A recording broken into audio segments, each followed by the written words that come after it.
The Lord of the Rings trilogy is a cinematic masterpiece. Of the three films, it seems the first one, Fellowship of the Ring, may be the most compelling, and often I find myself asking, why does the Fellowship work so well? The Fellowship works because the Fellowship fails. Everyone loves a success story, however, failure is surprisingly compelling. Not just any failure, though, not a complete failure, but rather ambiguous failure. A loss that is left open-ended with hope. I'm glad you're with me. For this narrative to achieve a bittersweet end, an epic film of this size and scope communicates the story thematically through its use of robust build-ups and payoffs, and visually through its use of contrasting parallels that help define the story. For every build-up, there is a payoff. For every bright, safe place, there is a dark, dangerous one. From beginning to end, we see the use of these elements. The prologue introduces several races of people, magical rings of power, and the setting is peaceful.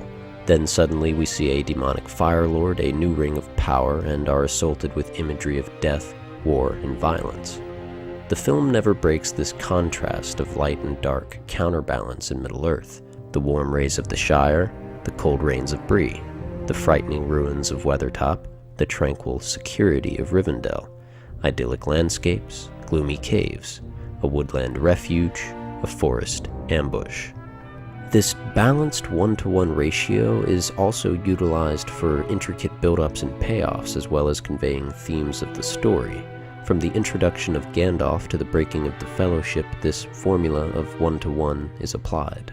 Starting with Gandalf's dilemma of what to do with the ring. You cannot offer me this ring. I'm giving it to you! Don't tempt me, Frodo! I dare not take it.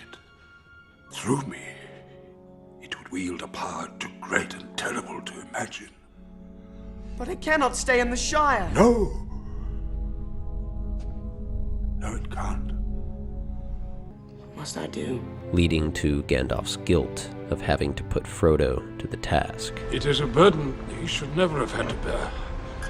We can ask no more of Frodo. The Hobbit friends of Frodo discovering his massive quest thing. I have to leave the Shire.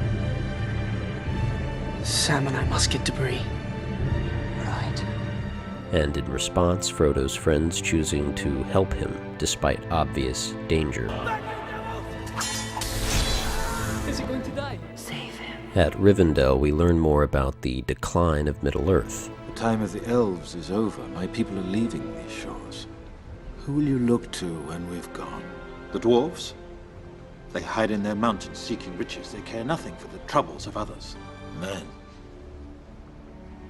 Men are weak. The race of men is failing. The status of things sparks a call for the gathering of Middle-earth. Despite racism, politics, and bickering, the leaders of Middle-earth stand united. I will take the ring to Mordor. 9 companions. So be it. You shall be the Fellowship of the Ring. Right.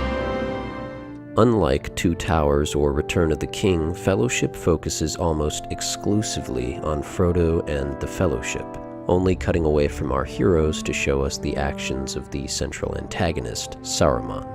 Saruman's meddling forces the group into Morir, which leads to Gandalf's death.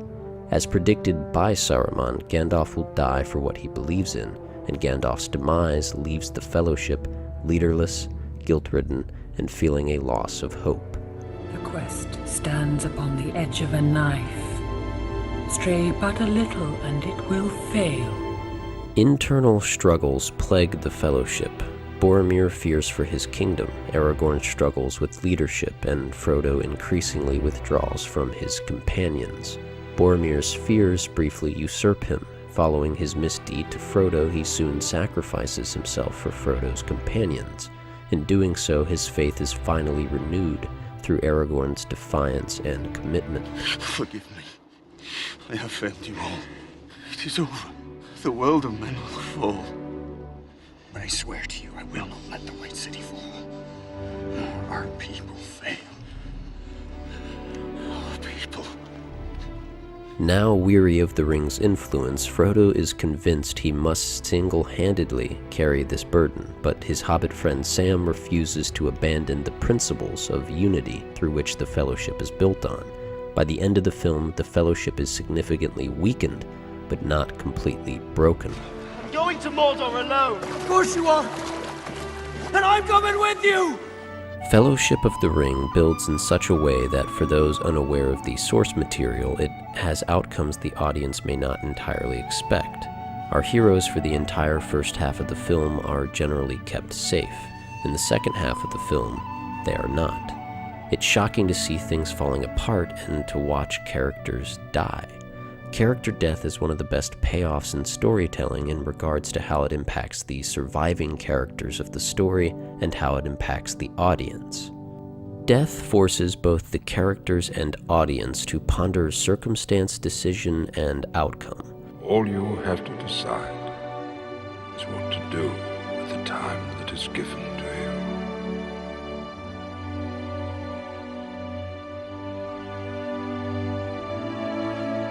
As stories progress, circumstances change, choices arise, and new outcomes for better or worse will unfold. I made a promise, Mr. Frodo. A promise.